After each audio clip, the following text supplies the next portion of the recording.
সাল শুরু হতে না হতেই ললিউডে শুরু হয়েছে গুঞ্জনের হাওয়া।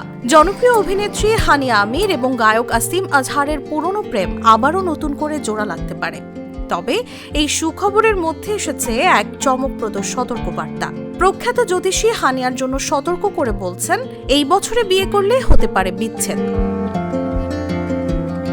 2018 সাল থেকে হানিয়া ও আসিমের প্রেমের খবর ছিল ওপেন সিক্রেট, কিন্তু 2020 সালে তাদের সম্পর্কের ইতি ঘটে।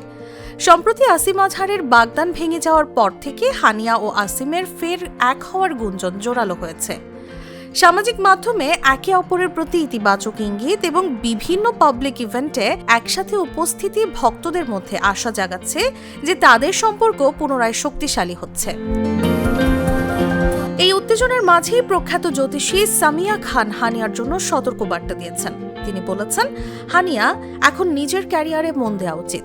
2026 সালে বিয়ে করলে বিচ্ছেদের সম্ভাবনা রয়েছে, যা তার ব্যক্তিত্বের উপর নেতিবাচক প্রভাব ফেলতে পারে।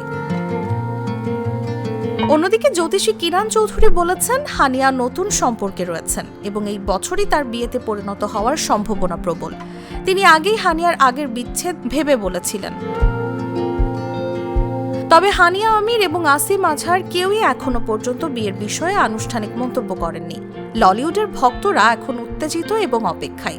এই বছর কি তারা বিয়ে করবেন, নাকি জ্যোতিষীদের সতর্ক বার্তাই সত্যি হবে? 2026 সাল কি হবে হানিয়া ও আসিমের প্রেমের নতুন অধ্যায়ের বছর, নাকি হবে সাবধানতার বছর? সময় শীঘ্রই উত্তর জানাবে। নিউজ ডেস্ক, জাগো নিউজ।